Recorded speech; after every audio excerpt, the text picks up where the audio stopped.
कल जिम में एक अंकल आए थे जिनकी उम्र 48 साल थी और वो बीपी के पेशेंट थे। ट्रेनर ने उनको क्या बोला कि सर आप कार्डियो मत करो, कार्डियो आपके लिए डेंजरस होता है। पर अंकल कंफ्यूज हो गए कि डॉक्टर ने कुछ और बोला और ट्रेनर कुछ और बोल रहे हैं। और आज उनका कन्वर्सेशन मेरे साथ हुआ। उन्होंने मुझसे ये पूछा कि एक्चुअल में सच क्या है। उन्होंने ये चीजें मेरे साथ शेयर करी। आज मैं वही सच बताऊंगा जो डॉक्टर पूरा सच नहीं बताते।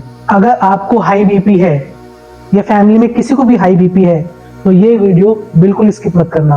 मेरा नाम अनवय है और मैं अभी तक काफी सारे स्पेशल पॉपुलेशन के क्लाइंट के साथ काम कर चुका हूँ।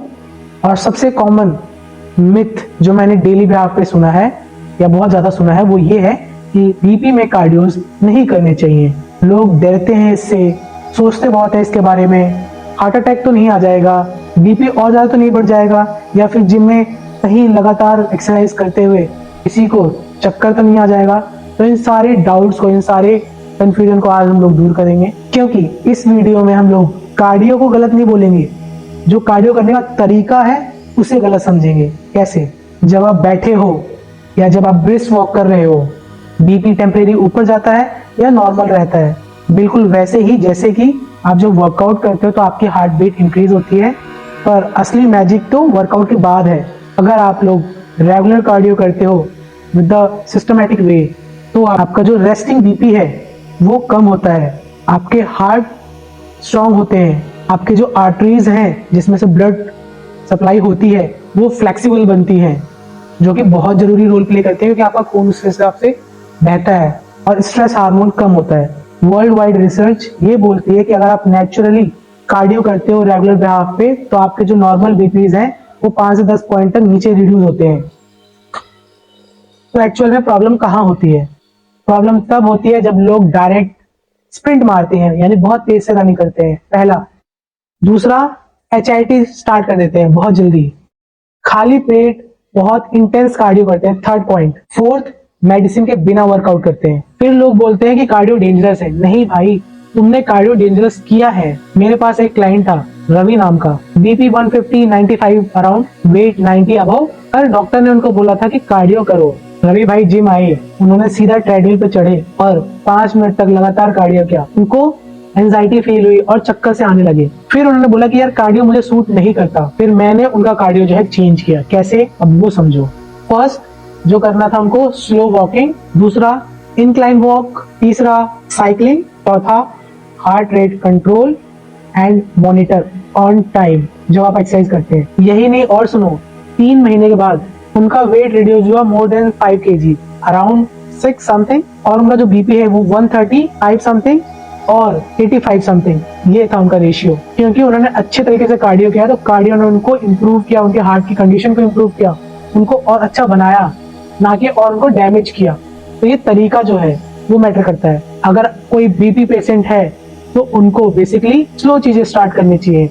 स्लो वॉकिंग, धीरे धीरे जैसे इम्प्रूव हो, अपनी हार्ट की कंडीशन इम्प्रूव हो, then brisk walk, cycling, slow swimming but with safety. एक मशीन होती है जिम में, वो कभी कभी। और जो ये ड्यूरेशन है कार्डियो की वो पर्सन टू पर्सन वेरी करती है, पर जनरली 15 से 20 मिनट, 25 मिनट और 30 minute, max to max under 40 minutes तक रखो। पर इसकी जो इंटेंसिटी है वो बहुत लाइट होनी चाहिए। ड्यूरेशन 30 तक एक्सटेंड कर सकते हैं, पर जो इसकी इंटेंसिटी वो कम रहेगी।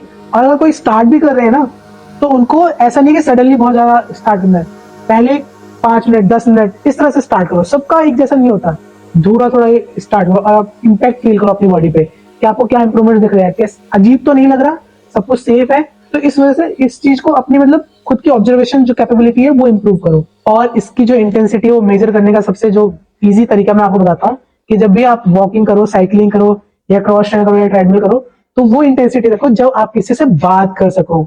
ऐसा ना हो कि आपको उस इंटेंसिटी पर ना जाए जब आपकी सांस बहुत तेज चल रही है और आप किसी से बात नहीं कर रहे।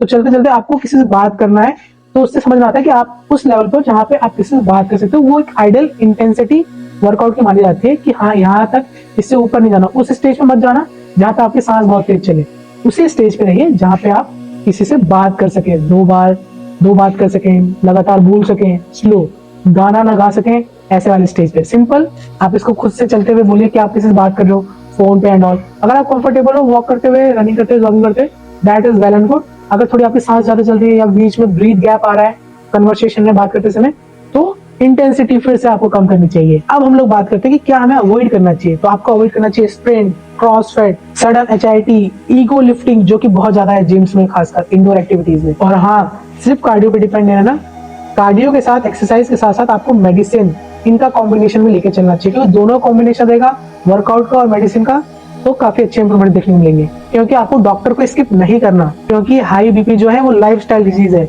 वो प्रॉपर मेडिसिन से भी सही से ठीक नहीं होता और सिर्फ एक्सरसाइज से भी ठीक नहीं होता। इसमें आपको 4 चीजों का बैलेंस जरूर चाहिए: मूवमेंट, स्लीप, डाइट और स्ट्रेस कंट्रोल। और अगर मैं बात करूं तो इन सब का फाउंडेशन कार्डियो है, तो इस स्ट्रक्चर को बैलेंस करके फॉलो करो। तो जब कोई बोले हाई बीपी में कार्डियो डेंजरस होता है, तो उनको बोलना कि सही कार्डियो अच्छा होता है, दवाई की तरह काम करता है, और बैड कार्डियो डेंजरस होता है। मेरा नाम अनवय है, और अगर आपको ऐसे ही इंडियन फिटनेस मिथ चाहिए जिसको मैं डिस्ट्रॉय करूं या एक्चुअल साइंस से रिलेटेड इंफॉर्मेशन आप तक शेयर करूं, तो अनवय फिटनेस को सब्सक्राइब कर लीजिए।